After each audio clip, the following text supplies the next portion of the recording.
नमस्कार दोस्तों, कैसे हैं आप लोग। मेरा नाम है हर्षित द्विवेदी। एक और वीडियो में आपका स्वागत है। तमिलनाडु की पॉलिटिक्स दोस्तों, 22 दिसंबर को डेली एडिटोरियल जो डिस्कशन मैं आपके साथ डिस्कस करता हूं, वहां पे मैंने आपको बताया था कि एक आर्टिकल छपा है द हिंदू में। बहुत ही जबरदस्त आर्टिकल है। ये आर्टिकल लिखा है नरेंद्र सुब्रमण्यम जी ने।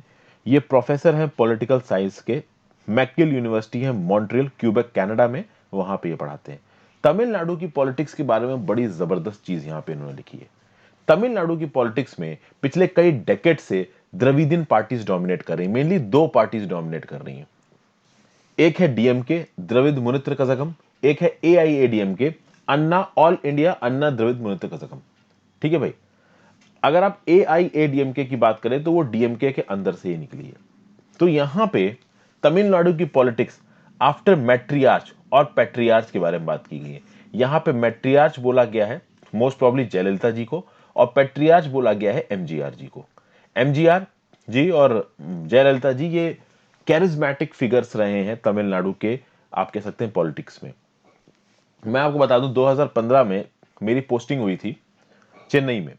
तो चेन्नई में जब मैं जॉब कर रहा था, वहां पे जब जितना मैंने देखा है चेन्नई में जो सड़कें होती ना, सड़कों पे जो दीवारें होते हैं ना कहीं पॉलिटिकल करिश्मा ऐसा है लीडर्स का कि भाई लीडर्स के पोस्टर्स मिल जाएंगे आपको। नॉर्मल कर केसेस में दिल्ली मुंबई जैसे मेट्रोपॉलिटन सिटी में अगर आप घूमते हैं तो आपको ज्यादा पोस्टर वगैरह नहीं लगे नजर आएंगे। बट तमिलनाडु में ये पोस्टर वाला कल्चर बहुत देखने को मिलता है। जो लोग तमिलनाडु में रहते हैं, ठीक है, या फिर वहां पे जॉब की, उन्होंने ये चीज देखी होगी। इनफैक्ट ये जो एमजीआर साहब थे, इनकी मृत्यु काफी समय पहले हो चुकी है, लेकिन आज भी इनके पोस्टर्स आपको मिल जाएंगे। लोग इनकी पूजा सी करते हैं। तो मैट्रियार्च और पैट्रियार्च के जाने के बाद, यानी कि एमजीआर साहब भी नहीं है, करुणानिधि साहब भी नहीं है अब, और कहीं ना कहीं जयललिता जी भी नहीं है। तो ये जो दिग्गज फिगर थे तमिलनाडु की पॉलिटिक्स के, इनके जाने के बाद स्टेट का पॉलिटिकल फ्यूचर अब कैसे डिसाइड होगा, इसके बारे में यहां पे बातचीत करी गई है। 2021 में तमिलनाडु के स्टेट लेजिस्लेटिव असेंबली के इलेक्शंस हैं। अगर बात करें सबसे बड़े नेता कौन कौन से रहे हैं, तो देखिए यहां पे एमजीआर साहब की बात तो नहीं करूंगा मैं, क्योंकि उनकी मृत्यु काफी पहले हो चुकी है। लेकिन ऑल इंडिया अन्ना द्रविड़ मुनेत्र कज़ागम को लीड कर रही थी जयललिता जी। इनकी मृत्यु हो गई 2016 में। 1989 से लेकर 2016 तक एआईएडीएमके को लीड किया जयललिता जी ने, और द्रविड़ मुनेत्र कज़ागम को 1969 से लेकर 2018 तक लीड किया करुणानिधि साहब ने। अभी 2018 में करुणानिधि साहब भी चल बसे और जयललिता जी भी नहीं है। तो कहीं ना कहीं ये जो कैरिज्मेटिक लीडरशिप थी, जो कि अब तक डोमिनेट कर रही थी तमिलनाडु के पॉलिटिकल लैंडस्केप को, ये कैरिज्मेटिक लीडरशिप अभी एब्सेंट है। ठीक है भाई। अब आप बात करें एआईएडीएमके के सपोर्ट की, तो भाई सीधी सीधी बात है, ये जो एआईएडीएमके का जो लोगों के बीच में रुतबा था ना, ये था कैरिज्मा की वजह से। किसके कैरिज्मा की वजह से? जब एमजीआर साहब थे तो उनके कैरिज्मा की वजह से, बाद में जयललिता जी थी उनके कैरिज्मा की वजह से। इन दोनों दिग्गज नेताओं के जाने के बाद अब करिश्मा कम होता नजर आ रहा है, क्योंकि कोई क्रेडिबल सक्सेसर जिसका उस लेवल का ऑरा हो वो नहीं दिख रहा है। वहीं पे अगर आप बात करो डीएमके की, तो डीएमके में जो करुणानिधि साहब थे, नो डाउट उनका भी करिश्मा था, बट कहीं ना कहीं उनका करिश्मा जयललिता जितना जी, यानी एमजीआर जितना नहीं था। एमजीआर जयललिता जितना नहीं था। लेकिन कहीं ना कहीं डीएमके पार्टी की जो पॉलिटिक्स रही है ना, डीएमके पार्टी की जो अप्रोच रही है ना, वो बहुत पॉपुलिस्ट रही है। पॉपुलिस्ट का मतलब यहां पे क्या होता है कि भाई लोगों को ज्यादा से ज्यादा सुविधाएं दो और लोगों को अपना फैन बना लो। लेकिन ये सुविधाएं देने में आप अपनी अप्रोच को सस्टेनेबल रख रहे हो, इकोनॉमी के प्रिंसिपल्स को मान रहे हो, ये एक अलग बात है। तो भाई डीएमके का सपोर्ट डिपेंड करता था एथनिक और पॉपुलिस्ट ओरिएंटेशन पे। क्यों? क्योंकि कहीं ना कहीं बोला जाता है कि देखिए करुणानिधि जी फेमस थे तमिलनाडु में, बट वो उतने फेमस नहीं थे जितना अम्मा यानी कि जयललिता जी फेमस थी या एमजीआर साहब फेमस थे। ठीक है। अब बात की जाए सक्सेसर्स की, तो भाई आपको पता है कि दो सक्सेसर्स एआईएडीएमके में तो क्लियर हो ही नहीं पा रहा था कि भाई चीफ मिनिस्टर सीट पे कौन बैठेगा। ओ पनीर सेल्वम बैठेंगे या एडापड्डी के पलानीस्वामी बैठेंगे। बाद में ये हुआ कि चलो भाई एडापड्डी के पलानीस्वामी बैठेंगे, तो भाई अभी चीफ मिनिस्टर है तो आगे भी चीफ मिनिस्टर कैंडिडेट यही रहेंगे। तब सोचिए एआईएडीएमके में जयललिता जी के जाने के बाद एक लीडरशिप क्राइसिस भी थोड़ी समय पे देखने को मिली है, जिसमें पलानीस्वामी जी में और आपका ओ पनीरसेल्वम साहब में एक छोटा सा क्लैश होता नजर आया कि भाई चीफ मिनिस्टर कौन बनेगा। तो एक बात तो क्लियर है, एआईएडीएमके में जो सक्सेसर हैं उसमें कोई एक ऐसा पर्सन नहीं है जिसका लोगों के बीच में कोई बहुत बड़ा ऑरा हो। ठीक है। वहीं पे अगर आप डीएमके पार्टी की बात करिए तो करुणानिधि जी अभी नहीं है, लेकिन 3 डेकेड्स तक करुणानिधि जी ने अपने बेटे एम के स्टालिन को ग्रूम किया है ताकि वो पॉलिटिकल लीडरशिप संभाल पाए, और कहीं ना कहीं एम के स्टालिन इस मोमेंट पे उस जगह के लिए तैयार है। तो यहां पे बोला जा रहा है कि आने वाले 2021 के इलेक्शंस में डीएमके पार्टी की जो प्रोस्पेक्ट्स है ना, वो एआईएडीएमके से बहुत अच्छे हैं। अभी इसके बारे में इस आर्टिकल में और भी बात की जा रही है, कुछ स्टैटिस्टिक्स भी बताता हूं अभी आपको। आगे बढ़ने से पहले फ्रेंड्स, वीडियो पे लाइक का बटन, अगर अब तक आपने चैनल को शेयर और सब्सक्राइब नहीं किया तो बिल्कुल कर दीजिए। ज्वाइन बटन दबा के मेरी हेल्प भी कर सकते हैं, क्योंकि सारी वीडियोस में फ्री ऑफ कॉस्ट दे रहा हूँ, काफी मेहनत भी लग रही है इन वीडियोस को बनाने में, तो आप थोड़ी हेल्प कर सकते हो, आपको कुछ एक्स्ट्रा वीडियोस मिल जाएंगे उसके थ्रू। इंस्टाग्राम पे फॉलो कर लीजिए, आपके जुड़न डॉट से जवाब दूंगा। टेलीग्राम ग्रुप ज्वाइन कर लीजिए, आपको वहां पे लेक्चर्स की पीडीएफ मिल जाएगी, इस लेक्चर की पीडीएफ मिल जाएगी। ज्वाइन नहीं करते हैं कोई बात नहीं, कम से कम कमेंट और लाइक जरूर करना, उससे वीडियो का एंगेजमेंट बढ़ता है। ठीक है भाई। बहुत सारे लोग ये सोच रहे होंगे कि सर एग्जाम्स के पर्सपेक्टिव चीजें इंपॉर्टेंट नहीं है, तो देखिए मैं आपको एक बात बहुत क्लियरली बता दूं, बहुत सारे लोग मेरे वीडियोस पे कमेंट करते हैं और जो विनीत सर वीडियोस डालते हैं उस पे कमेंट करते हैं कि सर ये यूपीएससी के एग्जाम्स के पर्सपेक्टिव से इंपॉर्टेंट नहीं है। मैं आपको एक बात बता दूं, ये चैनल सिर्फ यूपीएससी एग्जाम्स के पर्सपेक्टिव जरूरत नहीं है। मैंने चैनल बनाया था ताकि आपकी बेसिक अंडरस्टैंडिंग को बढ़ाया जा सके, और आपकी बेसिक अंडरस्टैंडिंग यूपीएससी के एग्जाम से जुड़ी हुई है, हर हाल में हर एग्जाम की प्रिपरेशन से जुड़ी हुई है। तो कृपया करके वीडियोस के नीचे ये कमेंट मत मारा करिए कि भाई सर ये चीज एग्जाम्स के पर्सपेक्टिव से इंपॉर्टेंट नहीं है।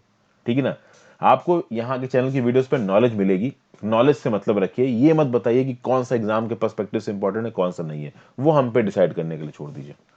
तो भाई अब कुछ स्टैटिस्टिक्स की बात करते हैं। 2019 के जब पार्लियामेंट्री इलेक्शंस हुए और अभी रिसेंटली असेंबली के कुछ बाय इलेक्शंस हुए थे, कुछ सीटें खाली हो गई थी, 2016 वाले जो इलेक्शंस हुए थे उसकी कुछ सीटें खाली थी, तो उस पर बाय इलेक्शन हुए। जयललिता जी की मृत्यु के बाद हुई हैं ये चीजें, 2019 के पार्लियामेंट्री इलेक्शंस भी और ये बाय इलेक्शंस भी। यहां पे एक चीज क्लियर नजर आ रही है कि डीएमके पार्टी का जो पलड़ा है वो एआईएडीएमके से भारी नजर आ रहा है। जब पार्लियामेंट्री इलेक्शंस हुए तो यूनाइटेड प्रोग्रेसिव अलायंस, अभी यूनाइटेड प्रोग्रेसिव अलायंस तो भैया कांग्रेस की पार्टी है जी, बिल्कुल। सेंटर में अगर आप देखोगे तो यूनाइटेड प्रोग्रेसिव अलायंस में सबसे बड़ी पार्टी कौन सी है? कांग्रेस है। लेकिन एक बात याद रखिएगा कि तमिलनाडु में ऑब्वियस सी बात है कांग्रेस की इतनी प्रेजेंस नहीं है, तो तमिलनाडु में यूनाइटेड प्रोग्रेसिव अलायंस को कौन रिप्रेजेंट कर रहा है? डीएमके रिप्रेजेंट कर रहा है। तो कांग्रेस का साथी कौन है तमिलनाडु में? डीएमके, द्रविड़ मुनेत्र कज़ागम है। तो जब पार्लियामेंट्री इलेक्शंस हुए तो यहां पे द्रविड़ मुनेत्र कज़ागम और यूनाइटेड प्रोग्रेसिव अलायंस ने जीते 39 पार्लियामेंट्री, 39 लोकसभा सीट्स में से 38 लोकसभा सीट्स।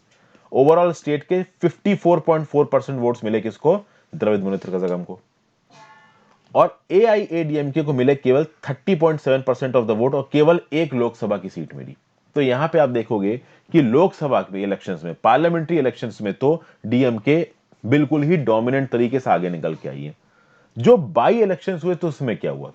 ठीक है भाई, बाई इलेक्शंस हुए थे लगभग कितनी सीटों पे? बाई इलेक्शन हुए लगभग 23 सीटों पे, 23 सीटों पे हुए, जिसमें से डीएमके ने जीते 13 सीटें, एआईएडीएमके ने जीती 9 सीटें, एएमके ने जीती 1 सीटें।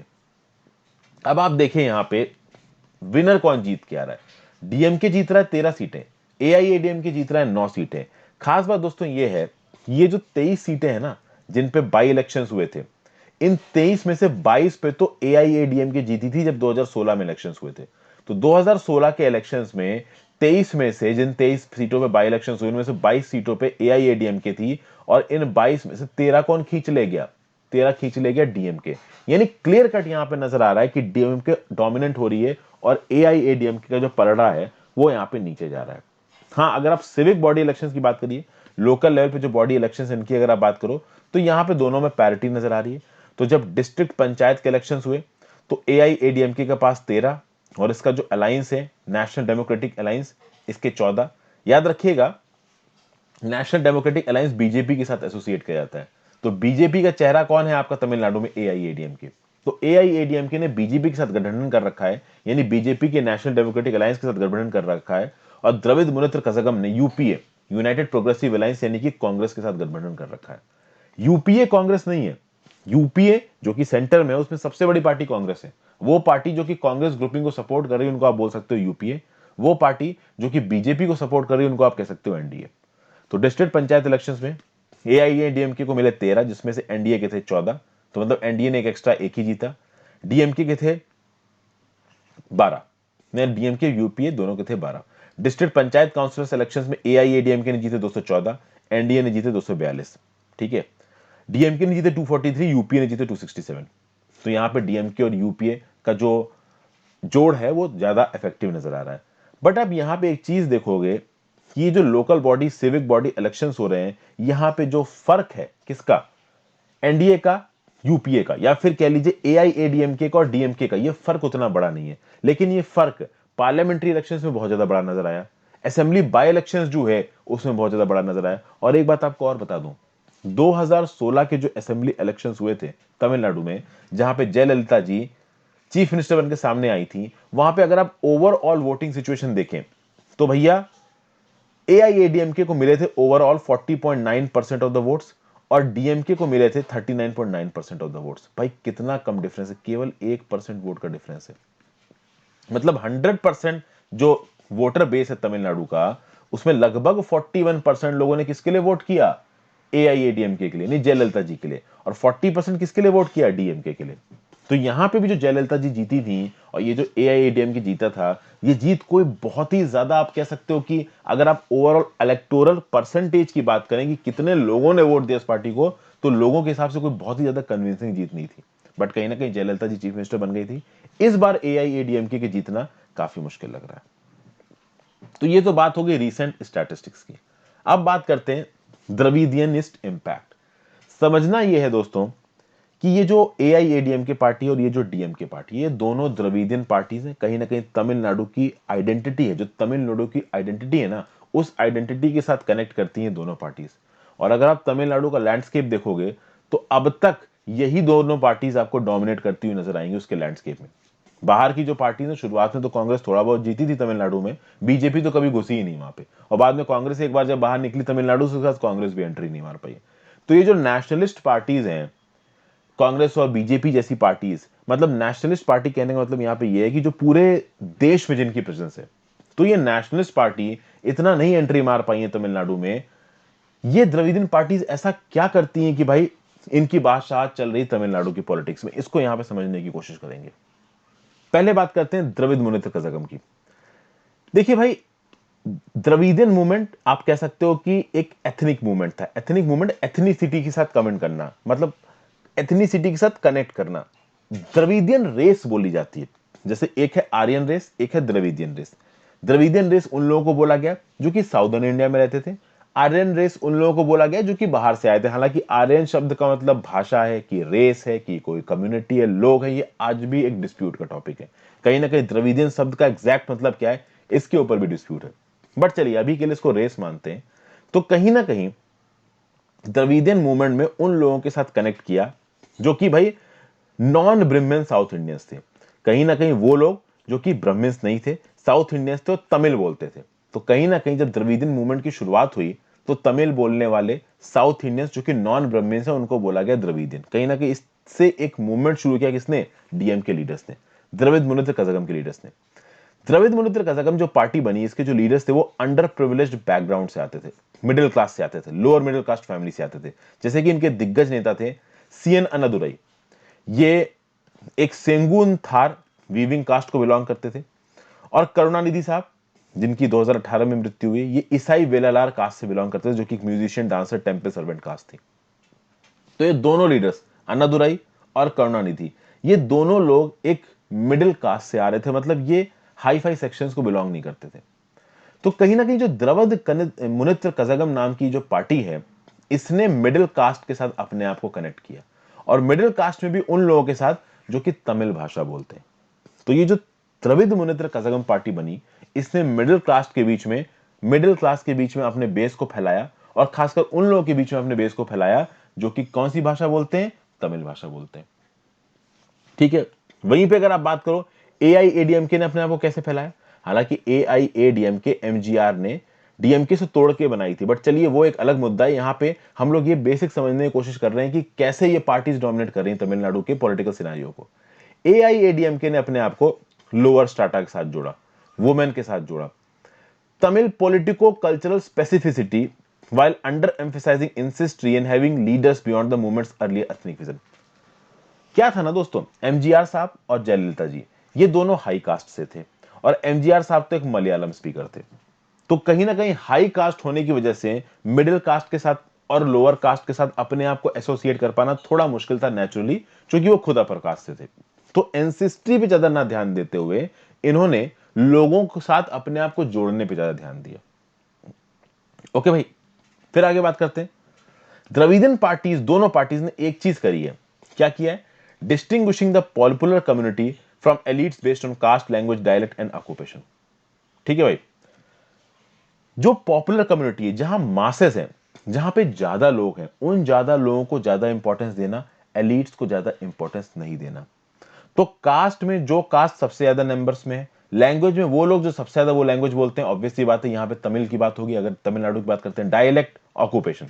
मतलब कि जिस भी कैटेगरी के, चाहे वो कास्ट हो, चाहे वो लैंग्वेज हो, चाहे वो डायलेक्ट हो, चाहे ऑक्यूपेशन, जिस भी कैटेगरी के लोग सबसे ज्यादा हैं, उन लोगों के साथ डायरेक्टली कनेक्ट किया इन पार्टीज ने। अमीर लोगों के साथ, एलिट्स के साथ कनेक्ट नहीं किया।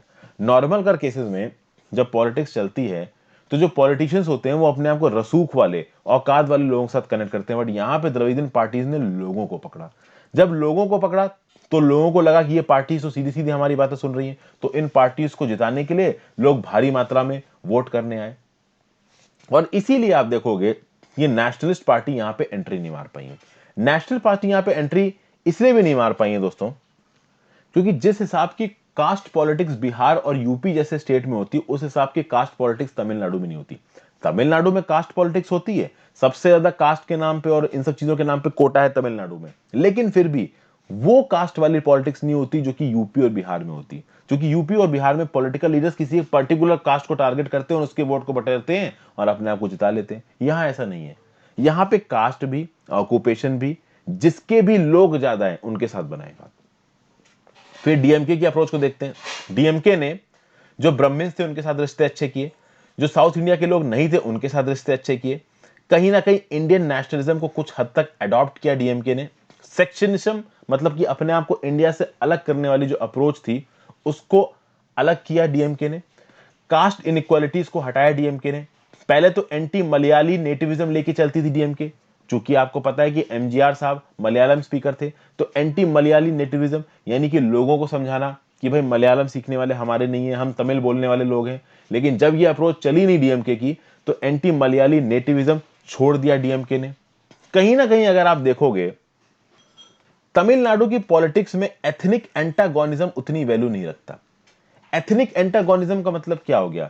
एक पर्सन तमिल बोलता है, एक पर्सन मलयालम बोलता है, तो तमिल बोलने वाला पर्सन अपने आप को मलयालम बोलने वाले पर्सन से अलग रखे। ऐसा नहीं हुआ है तमिलनाडु में। अगर ऐसा होता तो एमजीआर साहब, जो कि ओरिजिनली एक मलयालम स्पीकर थे, वो इतने लंबे समय तक तमिलनाडु की पॉलिटिक्स को डोमिनेट नहीं कर पाते थे। बहुत लंबे समय तक एमजीआर साहब चीफ मिनिस्टर रहे हैं तमिलनाडु के।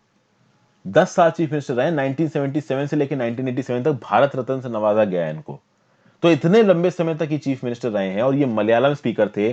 तो अगर एथनिक एंटागोनिज्म होता तमिलनाडु की पॉलिटिक्स में, तो इतने लंबे समय तक एमजीआर साहब कहीं ना कहीं चीफ मिनिस्टर नहीं रह पाते। तो कहीं ना कहीं तमिलनाडु की पॉलिटिक्स कास्ट वगैरह के बेसिस पे सोसाइटी को तोड़ने की कोशिश करती, बट उस हद तक नहीं तोड़ती जिस हद तक आप बात करो बिहार और यूपी में चीजें होती।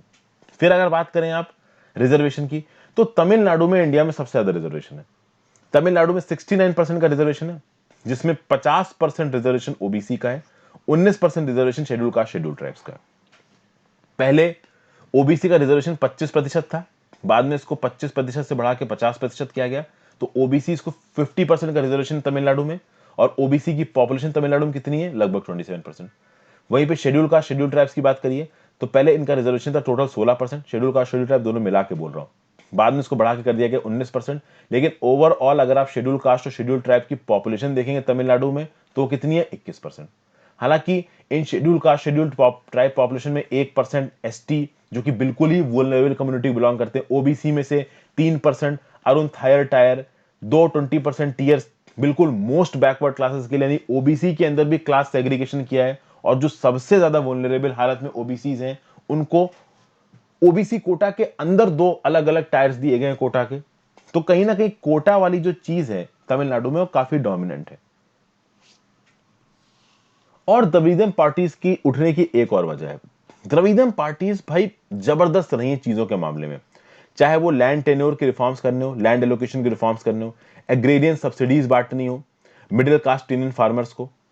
आप ये देखो दोस्तों, ऐसा बोला जाता है तमिलनाडु, ये ऑथर बोल रहे हैं जिसने इस आर्टिकल को लिखा है, तमिलनाडु की पॉलिटिक्स में मिडिल कास्ट को ज्यादा सपोर्ट दिया गया, दलित और आदिवासी को उतना नहीं दिया गया। अभी इसके चलते हुआ यह है कि दलित और आदिवासी के अगेंस्ट में वायलेंस भी हुआ तमिलनाडु में। ऐसा नहीं है कि तमिलनाडु में कभी कास्ट के नाम पे कोई लड़ाई नहीं हुई है, बिहार यूपी जितने बुरे हालात नहीं है। तो कहीं ना कहीं ये द्रविडियन पार्टीज ने मिडिल क्लास को अपना सपोर्ट दिया है, दलित को उतना सपोर्ट नहीं दिया है, जिसके चलते साउदर्न और वेस्टर्न पार्ट ऑफ तमिलनाडु में एंटी दलित वायलेंस भी देखने को मिला है।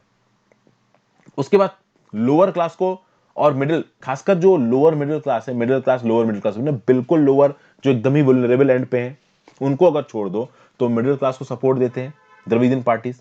द्रविडियन पार्टीज ने लैंग्वेज पॉलिसी की बात करी तो भाई कहीं ना कहीं लैंग्वेज के बेसिस पे जो लोग तमिल बोलते हैं उनके पास ऑब्वियस सी बात है एक एक्स्ट्रा एडवांटेज जाता है। कहीं ना कहीं इन सब चीजों ने जो द्रविडियन पार्टीज है इनकी बादशाहत को बढ़ा के रखा है।